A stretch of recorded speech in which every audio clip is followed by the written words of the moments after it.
एक बार की बात है, किसी जंगल में एक कौवा रहता था। वो बहुत ही खुश था क्योंकि उसकी ज्यादा इच्छाएं नहीं थीं। वह अपनी जिंदगी से संतुष्ट था। लेकिन एक बार उसने जंगल में किसी हंस को देख लिया और उसे देखते ही सोचने लगा कि ये प्राणी कितना सुंदर है। ऐसा प्राणी तो मैंने पहले कभी नहीं देखा। इतना साफ और सफेद, यह तो इस जंगल में औरों से बहुत सफेद और सुंदर है, इसलिए यह तो बहुत खुश रहता होगा। कौवा हंस के पास गया और पूछा, भाई तुम इतने सुंदर हो इसलिए तुम बहुत खुश होगे। इस पर हंस ने जवाब दिया, हाँ मैं पहले बहुत खुश रहता था, जब तक मैंने तोते को नहीं देखा था। उसे देखने के बाद से लगता है कि तोता धरती का सबसे सुंदर प्राणी है। हम दोनों के शरीर का तो एक ही रंग है, लेकिन तोते के शरीर पर दो दो रंग है। उसके गले में लाल रंग का घेरा और वो सुर्ख हरे रंग का था। सच में वो बेहद खूबसूरत था। अब कौवे ने सोचा कि हंस तो तोते को सबसे सुंदर बता रहा है, तो फिर उसे देखना होगा।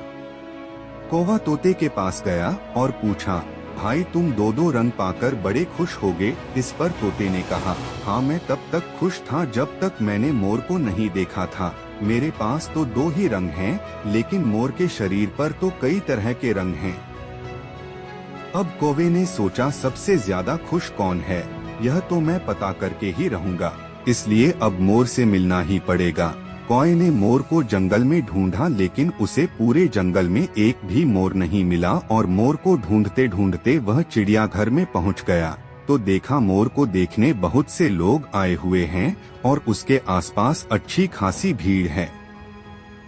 सब लोगों के जाने के बाद कौवे ने मोर से पूछा, भाई तुम दुनिया के सबसे सुंदर जीव हो और रंग बिरंगे हो, तुम्हारे साथ लोग फोटो खिंचवा रहे थे, तुम्हें तो बहुत अच्छा लगता होगा और तुम तो दुनिया के सबसे खुश जीव होगे। इस पर मोर ने दुखी होते हुए कहा, भाई अगर सुंदर हूँ तो भी क्या फर्क पड़ता है, मुझे लोग इस चिड़ियाघर में कैद करके रखते हैं, लेकिन तुम्हें तो कोई चिड़ियाघर में कैद करके नहीं रखता और तुम जहाँ चाहो अपनी मर्जी से घूम फिर सकते हो, इसलिए दुनिया के सबसे संतुष्ट और खुश जीव तो तुम्हें होना चाहिए क्योंकि तुम आजाद रहते हो। कौवा हैरान रह गया क्योंकि उसके जीवन की अहमियत कोई दूसरा बता गया। दोस्तों, ऐसा ही हम लोग भी करते हैं। हम अपनी खुशियों और गुणों की तुलना दूसरों से करते हैं, ऐसे लोगों से जिनका रहन सहन का माहौल हमसे बिल्कुल अलग होता है।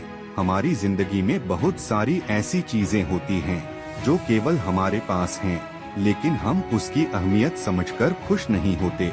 लेकिन दूसरों की छोटी खुशी भी हमें बड़ी लगती है, जबकि हम अपनी बड़ी खुशियों को इग्नोर कर देते हैं।